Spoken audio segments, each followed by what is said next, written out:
जय हिंद बच्चों, आज हम क्लास 12th का चैप्टर 5 कंटिन्यूटी एंड डिफरेंशिएबिलिटी का पार्ट 3 करेंगे और इस चैप्टर को कंक्लूड करेंगे।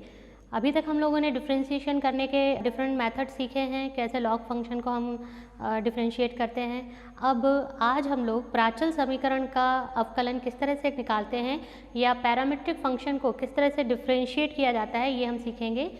उससे पहले प्राचल या पैरामीट्रिक का मतलब क्या होता है, तो देखिए हम लोग जब क्वेश्चन सॉल्व करते हैं तो d Y by D x यानी हमारे पास जो फलन दिया रहता है वो y और x की टर्म्स में दिया रहता है।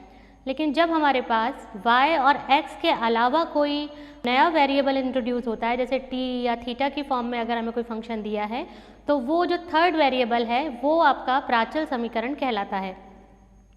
इसके लिए सबसे पहले हम का फॉर्मूला देखते हैं किस तरह से करेंगे। जैसे मान लीजिए हमारे पास y इक्वल्स टू टी का कोई फंक्शन दिया है और x इक्वल्स टू भी टी में कोई फंक्शन दिया है, तो हम d Y by D x किस तरह से निकालेंगे, ये एक क्वेश्चन के माध्यम से हम लोग अभी सीखेंगे। तो देखिए बच्चों, ये हमारे पास क्वेश्चन दिया है, d Y by D x का मान ज्ञात कीजिए यदि x equals to a theta plus sine theta and y equals to a 1 minus cos theta है। अब देखिए अभी तक हम जो क्वेश्चन करते थे वो y इक्वल्स टू एक्स की टर्म्स में दिए रहते थे और हम direct d Y by D x निकाल लेते थे, मतलब x और y के अलावा और कोई वेरिएबल हमारे पास नहीं होता था। बट अब आप देखिए यहाँ पे एक थर्ड वेरिएबल थीटा जो है वो इंट्रोड्यूस हो गया है, तो ये जो थीटा है इसकी वजह से ये आपका जो समीकरण है ये प्राचल समीकरण या पैरामीट्रिक इक्वेशन कहलाता है। अब ये थीटा है, ऐसा t भी दिया रह सकता है, h भी दिया रह सकता है, मतलब x और y के अलावा कोई थर्ड वेरिएबल। अब देखिए इसको हम कैसे सॉल्व करेंगे। सबसे पहले तो ये जो x है इसको हम थीटा के रिस्पेक्ट में डिफ्रेंशिएट करेंगे, यहाँ से y को थीटा के रिस्पेक्ट में डिफ्रेंशिएट करेंगे। अब आप देखिए x इक्वल्स टू ए, यहाँ से हम D X by D theta निकालेंगे, तो a तो कांस्टेंट है, एज इट इज ही रहेगा, और डी बाई डी एक्स किसका हो जाएगा आपके पास, थीटा प्लस साइन थीटा। अब देखिए ये हो जाएगा a 1 प्लस कॉस थीटा, ये हमारे पास किसकी वैल्यू आ गई, ये d x by D theta की वैल्यू हमारे पास आ गई है, इसे हम इक्वेशन 1 नाम दे देते हैं।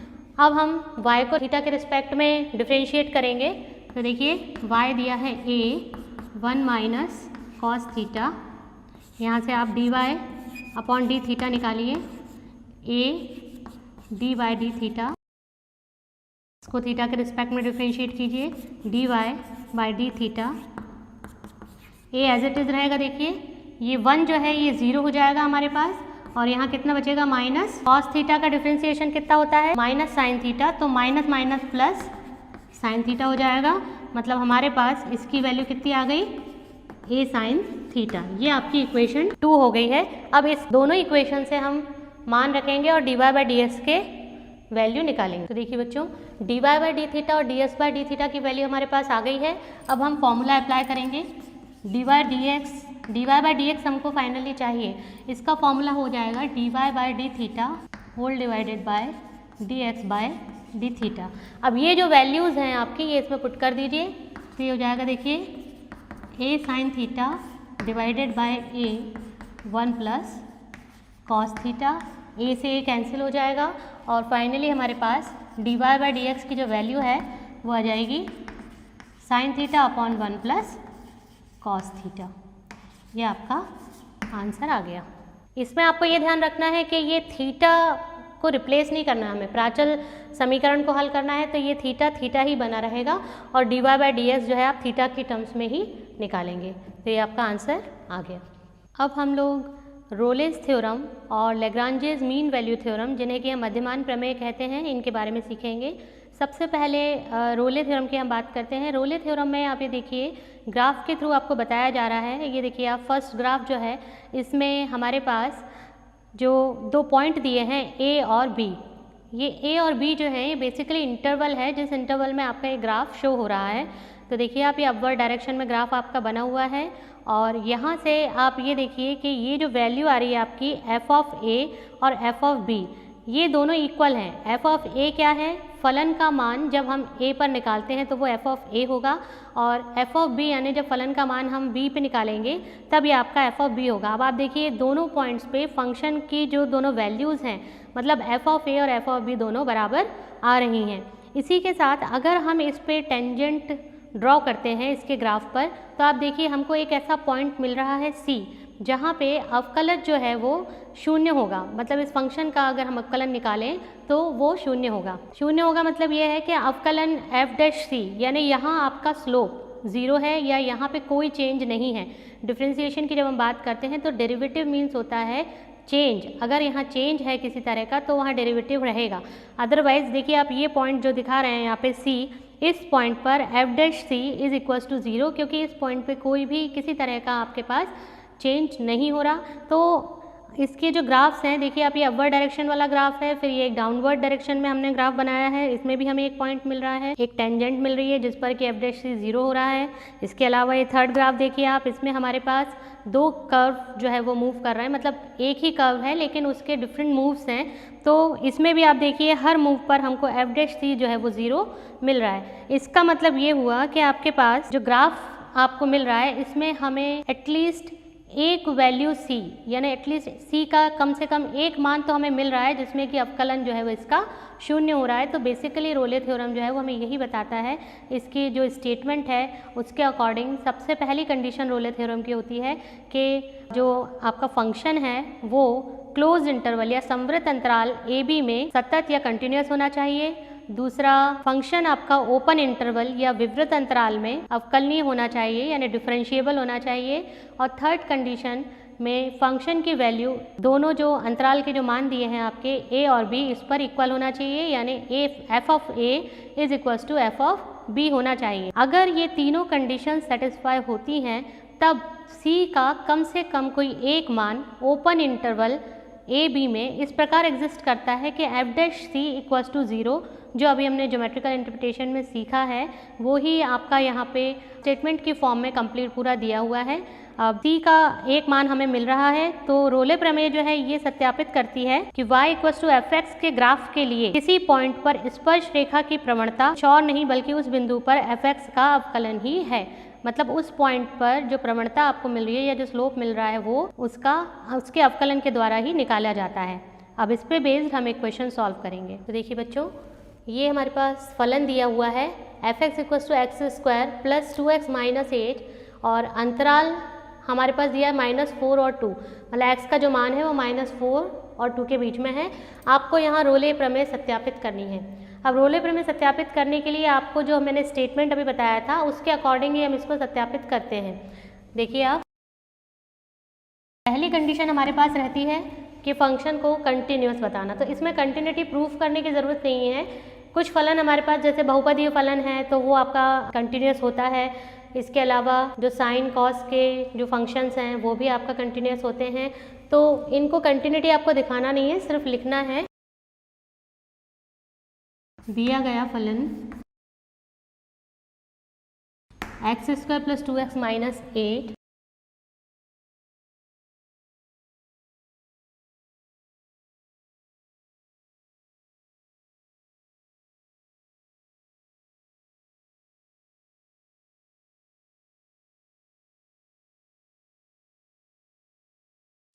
सबसे पहला, क्योंकि ये एक बहुपदीय फलन है और बहुपदीय फलन कंटिन्यूस होता है, ये हम लोग पहले भी देख चुके हैं ग्राफ के थ्रू भी। तो दिया गया फलन एक बहुपदीय फलन है, अतः ये अंतराल क्लोज इंटरवल, देखिए आप, ये क्लोज इंटरवल में -4 2 में सतत होगा। अर्थात जब भी हम क्लोज इंटरवल की बात करते हैं तो इनइक्वलिटी हम लेस देन इक्वल टू दोनों ही यूज़ करते हैं। तो आप इसको इस तरह से आपका स्टेटमेंट आपको लिखना पड़ेगा। इंटरवल का ध्यान देने की ज़रूरत है कि एक सतत हमेशा क्लोज इंटरवल में ही होगा। इसके बाद हम सेकंड कंडीशन देखेंगे इसकी।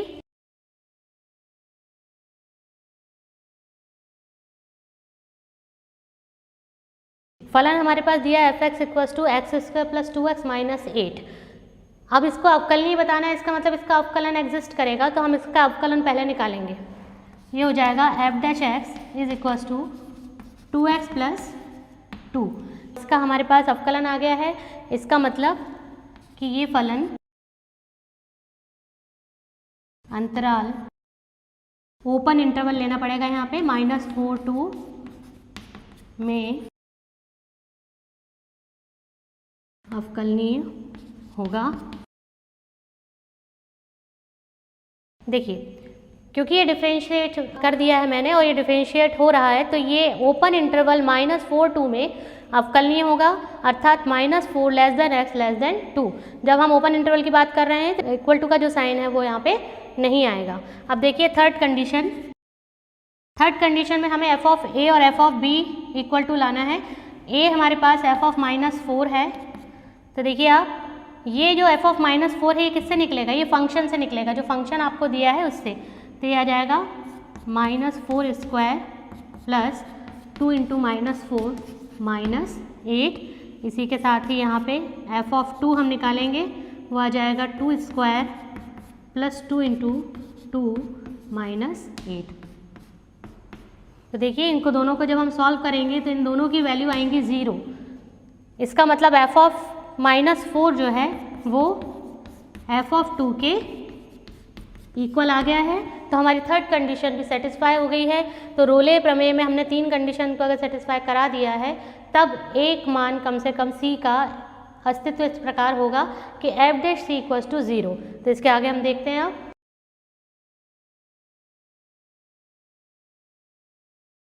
दिया गया फलन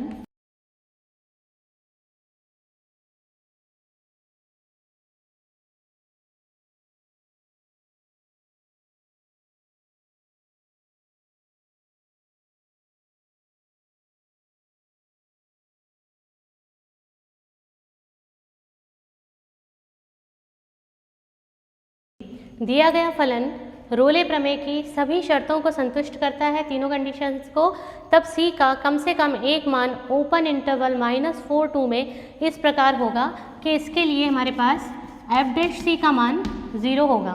अब आप देखिए ये जो f डैश c 0 है, तो हमने जो अवकलन निकाला था अभी 2x + 2, वहाँ हम उस अवकलन में यहाँ पे x की जगह c पुट करेंगे तो हमें मिल जाएगा यहाँ से 2c + 2 इक्वल टू 0। इसको सॉल्व करेंगे आप तो आपको मिल जाएगा c की वैल्यू मिलेगी, कितनी आ जाएगी देखिए -1। अब ये जो c की वैल्यू आई है -1, ये इसी अंतराल में एग्जिस्ट करना चाहिए, मतलब इसी अंतराल में आना चाहिए। तो -1 देखिए आप ओपन इंटरवल -4 2 में आ रहा है। तो इस तरह से हमको रोले थ्योरम जो है वो एक पॉइंट देता है जिस पॉइंट पर अवकलन जो है वो 0 है, और वो जो पॉइंट है वो उसी अंतराल में आना चाहिए। तो ये देखिए आप c की वैल्यू हमारे पास यहाँ पे आ गई है। तो अतः रोले प्रमेय सत्यापित हो गई, ये देखिए। अब इसी के साथ हम मध्यमान प्रमेय, लैग्रांजेस मीन वैल्यू थ्योरम, ये लैग्रांजेस और रोले ये जो नाम हम ले रहे हैं ये बेसिकली आपके मैथमेटिशियंस के नाम हैं और इनके नाम पर ही ये थ्योरम्स जो हैं इनका नाम रखा गया है। तो लैग्रांजेस मीन वैल्यू थ्योरम रोले थ्योरम का ही एक्सटेंशन है। तो इसमें भी आप देखिए ग्राफ के थ्रू आपको ये बताया जा रहा है कि 2 पॉइंट्स हमारे पास ए बी हैं और इन दोनों पॉइंट्स पे हमारे पास सपोज ये देखिए आप ए और बी, ये हमने एक कर्व लिया है, कर्व पे एक टेंजेंट ड्रॉ करी है। इसके अलावा ए और बी के अगर हम कोऑर्डिनेट्स लें तो ए पर हमें फंक्शन की वैल्यू f ऑफ a मिल रही है और b पर फंक्शन की वैल्यू f ऑफ b मिल रही है। तो यहाँ पे बेसिकली हमारे पास 2 पॉइंट्स हैं a और b। ये दोनों पॉइंट्स को अगर हम ज्वाइन करते हैं तब हम स्लोप किस तरह से निकालते हैं, तो स्लोप निकालने का फॉर्मूला हमारा क्या होता है, y2 - y1 upon x2 - x1। अब आप देखिए कि इसमें y2 और y1 क्या दिया है आपके पास, f ऑफ b इज जो y2 और y1 जो है वो f ऑफ a है, और a और b हमारे पास जो है इनकी वैल्यूज़ हैं। तो आप देखिए इसका जो फॉर्मूला बनता है वो हमारा स्लोप निकालने का फॉर्मूला बनेगा f of b minus f of a divided by b minus a। तो यहाँ पे जो f ऑफ b और f ऑफ a हैं ये 2 डिफरेंट वैल्यू हैं। जैसे रोले थ्योरम में ये सेम हो रही थी दोनों वैल्यूज़, पर यहाँ पे हमारे पास ये डिफरेंट हैं।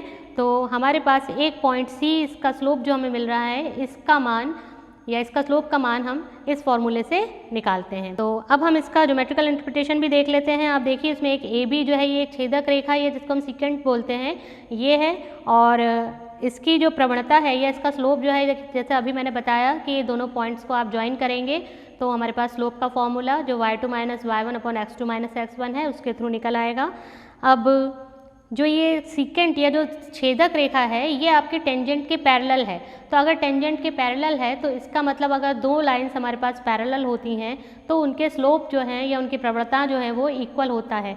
अब अगर इनकी प्रवणता इक्वल है इसका मतलब हमारे पास दोनों समांतर रेखाओं की प्रवणता के इस प्रॉपर्टी से जो फॉर्मूला बनेगा वो बनेगा F dash C equals to F of B minus F of A divided by B minus A.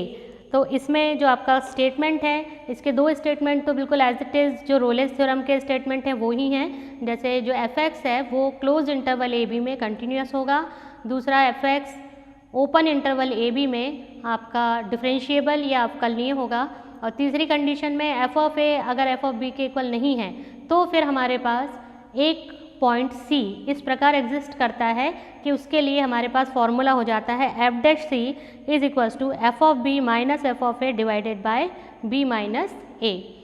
तो ये आपके लैग्रांजेस थ्योरम का स्टेटमेंट भी था। अब इस पे बेस्ड हम क्वेश्चन सॉल्व करेंगे। इससे रिलेटेड एक क्वेश्चन हम करेंगे लैग्रांजेस थ्योरम पे बेस्ड। फलन एफ एक्स दिया हुआ है हमें, इसके लिए अंतराल भी दिया है, देखिए 0 1, इसमें लैग्रांजेस प्रमेय को सत्यापित करना है। तो देखिए आप कैसे करेंगे इसको।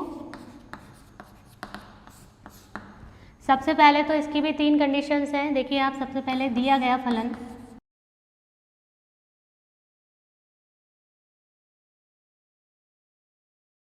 ये जो फलन है देखिए ये भी एक बहुपदीय फलन है, और जब ये बहुपदीय फलन है तो ये सतत होगा। ठीक है, तो दिया गया फलन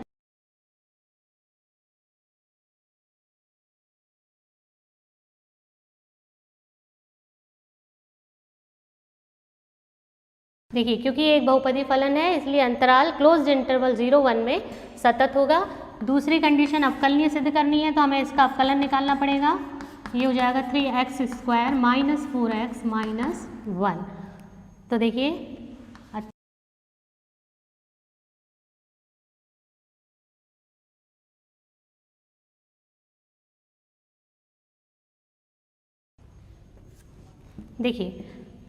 इसका अवकल हमने निकाल लिया है, और ये फलन जो है ओपन इंटरवल के लिए अवकलनीय होगा। तीसरी कंडीशन हम देखते हैं एफ ऑफ ए और एफ ऑफ बी हमें निकालना है। एफ ऑफ ए यानी 0 है ना, एफ ऑफ 0, तो फलन में हम इसका मान रखेंगे। फलन दिया है 0 माइनस 2 इंटू 0 माइनस 0 प्लस 3, और एफ ऑफ 1 का जब हम मान निकालेंगे तो देखिए 1 का cube minus 2 into 1 square minus 1 plus 3। ये देखिए ये तो पूरा 0 हो गया, तो ये कितना आ गया आपके पास 3 आ गया इसकी वैल्यू एफ ऑफ 0 की, और इसकी वैल्यू आ जाएगी 1 माइनस 2। देखिए 1 से 1 ये कैंसिल हो रहा है, माइनस 2 प्लस 3 यानी 1। ये हमारे पास एफ ऑफ 0 और एफ ऑफ 1 का मान आ गया। देखिए अब ये दोनों मान जो है वो इक्वल नहीं है, और लैग्रांजेस थ्योरम में ये दोनों इक्वल नहीं होते हैं। तो देखिए अब हम इसके आगे सी जो पॉइंट है उसकी वैल्यू निकालेंगे। तो देखिए अब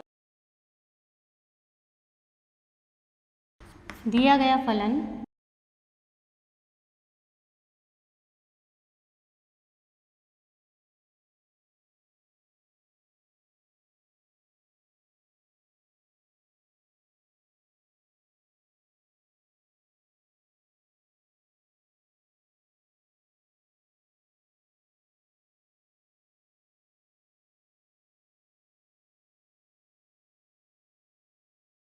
देखिए दिया गया फलन लैग्रांज प्रमेय की सभी शर्तों को संतुष्ट करता है, तब c का कम से कम एक मान ओपन इंटरवल 0 1 में इस प्रकार होगा कि एफ डैश सी जो है उसका मान F of B minus F of A divided by B minus A के इक्वल होता है। अब हमने जितनी भी वैल्यूज़ निकाली F of B F of A ये हम इसमें रख देंगे।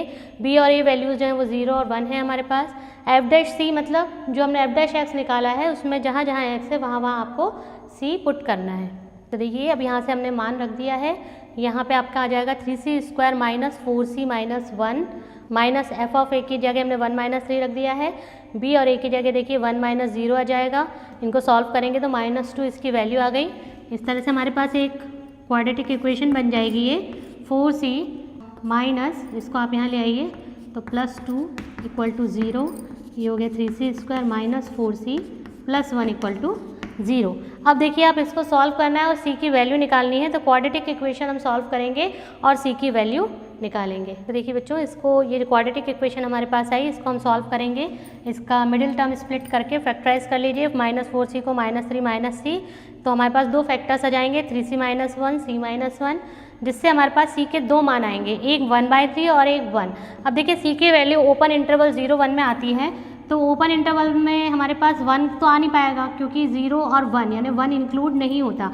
तो c की जो हमारे पास 1 जो वैल्यू है, ये c = 1 does not belongs to 0, 1। तो हम जो c का मान लेंगे वो कितना आ जाएगा, c = 1/3, जो कि इस ओपन इंटरवल में एग्जिस्ट करता है। तो हमारे पास c का मान देखिए ये आ गया, और लैग्रांजेस वैल्यू जो आपकी लैग्रांजेस प्रमेय जो है वो सत्यापित हो जाएगी। देखिए बच्चों, अगला प्रश्न हमारे पास है, मध्यमान प्रमेय सत्यापित कीजिए यदि क्लोज इंटरवल ए बी में फलन f(x) = x³ - 5x² - 3x है, जहाँ a = 1 और b = 3 है। अभी तक हमें जो क्लोज इंटरवल दिया रहता था उसमें वैल्यूज़ दी रहती थी, नंबर्स हमें दिए रहते थे, पर यहाँ पे हमें a भी दिया है लेकिन a और b के मान अलग से दे दिए हैं। f' = 0 के लिए c बिलोंग्स टू 1, 3 को हमें ज्ञात करना है, मतलब हमें इसमें c की वैल्यू ही निकालना है। बट अब इसमें कौन सी थ्योरम लगेगी आपकी, रोलेस की या लैग्रांजेस की, ये हमको चेक करना पड़ेगा। तो देखिए आप, इसकी फर्स्ट 2 कंडीशंस तो वही हैं आपकी, दिया गया फलन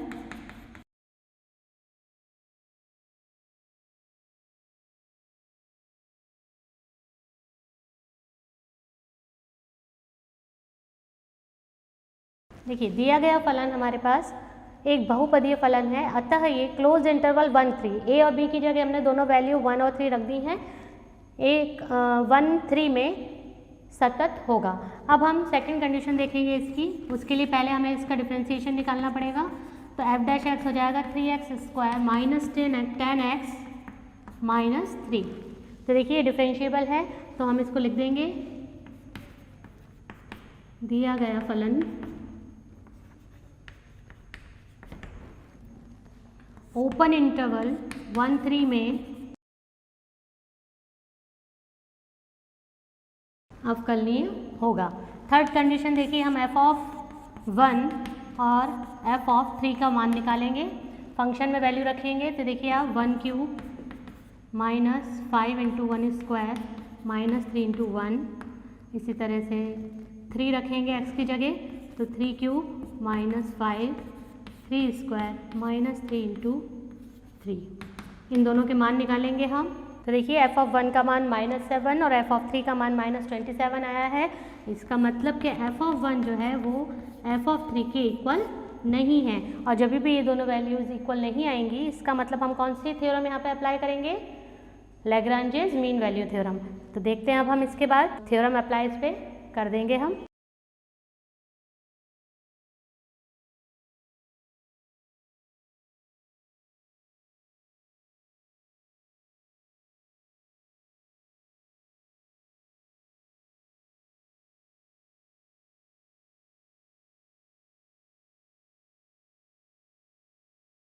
दिया गया फलन लैग्रांज मध्यमान प्रमेय की सभी शर्तों को संतुष्ट करता है, तब हमारे पास f' का मान क्या होगा, f(b) - f(a) divided by b - a। अब देखिए यहाँ से हम मान रख देंगे, जो f' था उसमें x की जगह c रख देंगे, तो 3c² - 10c - 3, यहाँ से f(b) और f(a) के मान रख दिए हमने, ये -7 था, माइनस माइनस प्लस हो जाएगा, b और a की वैल्यू 3 - 1, इनको सॉल्व करेंगे तो हमारे पास -10 आएगा। अब इससे हमें एक क्वाड्रेटिक इक्वेशन मिल जाएगी। तो देखिए ये हमारे पास एक क्वाड्रेटिक इक्वेशन आ गई है, वर्ग समीकरण बन गया है।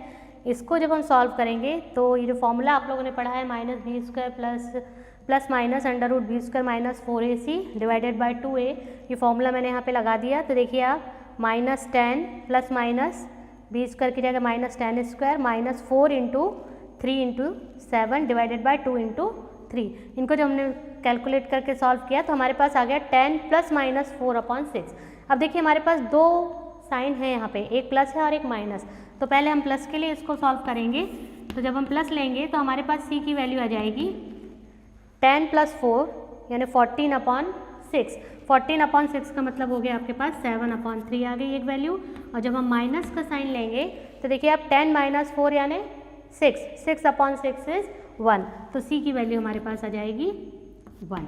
तो देखिए अब हमको ये देखना है कि इन दोनों वैल्यू में से जो हमारा अंतराल दिया है 1, 3, इसमें कौन सी वैल्यू आएगी। तो देखिए ये 1 जो वैल्यू है ये तो आएगी नहीं आपकी, क्योंकि 1, 3 जो हमारे पास इंटरवल दिया है इसमें ये 1 जो है ये इंक्लूड नहीं होगा, क्योंकि ये ओपन इंटरवल है। तो सी की वैल्यू 1 हम नहीं ले सकते हैं, ये असंभव है।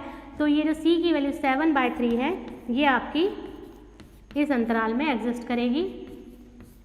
तो इसके लिए सी की ये जो वैल्यू आई हमारी, इसके लिए आपकी जो लैग्रांजेस प्रमेय है ये सत्यापित होती है।